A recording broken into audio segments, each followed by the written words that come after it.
because there's mice around. Absolutely, hunting. More interested in the mice. Yeah. All right, so when we talk about our bed and we talk about a recall, right? So we need to think about the bed. What does that mean? Or a crate in this case, okay? So if I have a bed and a crate, it's two different things. Yeah. So if I say crate, because it's a place, that's really what we're saying. Crate is like a box, right? And I'm saying I want you in there. So I want all 4 paws in that box. That's what I'm saying. Okay. So that's the picture. If I say bed or mat, whatever you want. So usually an elevated bed is a bit better. They're a lot easier to teach a dog on. Yeah. So again, all 4 paws on there. Yeah. Okay. But let's say I had a mat for one of them round beds or whatever. Okay. And it's teaching them. That's the clear picture. Again, you got 2 completely different words that mean 2 completely different positions. Yeah. Okay. Does that make sense? Yeah.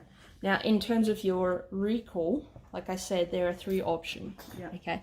So you can have one option is they put their collar close to your hand, so you can just grab it. Yeah. Okay. A lot of people struggle with this because the dog actually starts going a little bit further, and then people reach for them. And I'm like, no. This is a spaceship, and there's only one place to dog. Or this is an airplane, and there's only one runway in the particular direction that you got to go. There's no second option. Yeah. The runway ain't running around to suit the airplane. Yeah. Okay, right. So that's one option. It's coming straight to you. Correct. The other one is that nice sit front. So nice sit front is the dog comes right here and sits down. I can't even draw a dog sitting.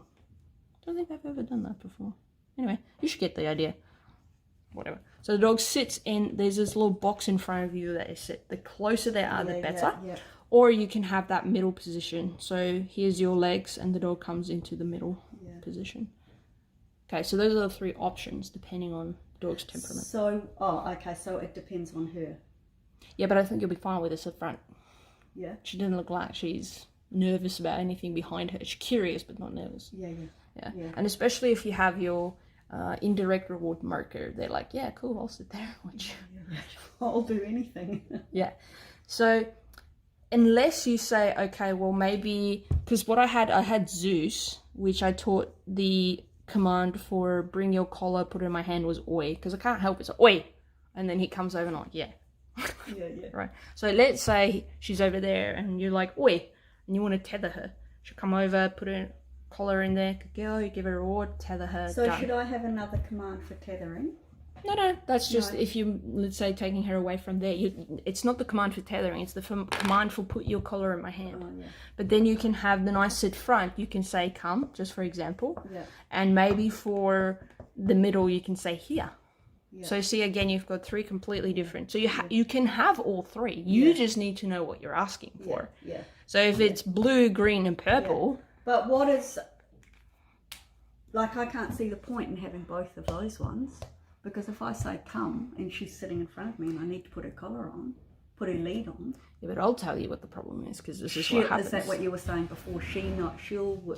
No, you will. You will ask her a couple of times to come where she does the nice sit front thing. And then at some point the dog comes in but doesn't sit and actually leans against you. And a lot of people accept that. I just had that with one of my clients. This is their 6th lesson. And for 5 lessons, we've been doing sit front. And suddenly in number 6, they were in the dog park. They go, Millie, come. Millie comes over. She comes, puts herself like against them, standing, not even facing them.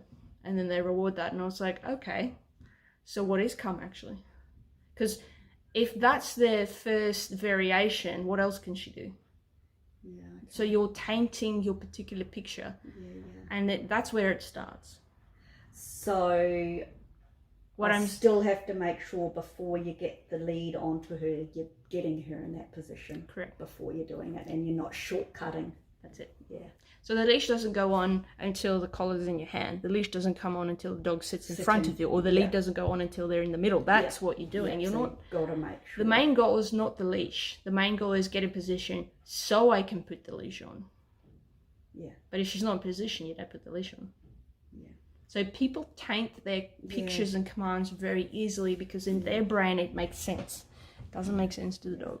And if you give the dog options and then start punishing them for those options, that's not fair. What about a come where she would, because for me it feels like getting her to come and to sit beside me. Yeah. Heels are a lot difficult because once you actually do heel, then it becomes confusing for the person, because Yeah. your heel and your middle, I have some. Oh, good. thanks, I will, Okay. are what we call relative positions. Right. So what I mean is, if I have my dog on my left, if I move forward, they're supposed to stay relative with me. Yeah. So that's why people start getting confused. I did have a client that was doing that, Yeah. and it was probably lesson 3, and he got confused. Because then he was like, I want her to be in the heel. And I was like, I get that, but it's also your recall command. Okay. So, and because he was doing 2 and 1, when the situation warranted, and I asked him, are you doing the heel or the recall? He'd look at me and go, but it's the same thing. And I'm like, I understand it's the same position, but it has a different function. Yeah. So a recall is, get away from there or come over here. Where the heel is, you're staying in that. I always tell people, imagine like a motorcycle with a sidecar. If you'll go forward, the sidecar goes forward, and you don't go forward, it stays behind 3 seconds and then comes. That's not the point. So if I do a heel and I'm walking, my dog should be staying with me in that box right here next to me. So if I turn right, they follow. If I turn left, they follow. Where a recall command, it's not usually that. Not usually. So you can get. So I understand what you're saying, but that's why I continue it with the middle, because that's not a heel. Yeah. Plus, it's a very safe position anyway. Does that make sense? They come. So And this so is as soon as you call them, they come in between you into this position. into the legs, yeah. That So would be awkward. only if you do it the way you were doing it, with her leash coming, because she's going from the inside to the back and in between, and then you have that leash wrap that I said could be a problem. Yeah. But the sit front probably feels. Yes, but the good news is you don't have to decide that today. So you can think about that. Yeah. Okay. But that's kind of the options when it comes to the bed. Thank you. I used the wrong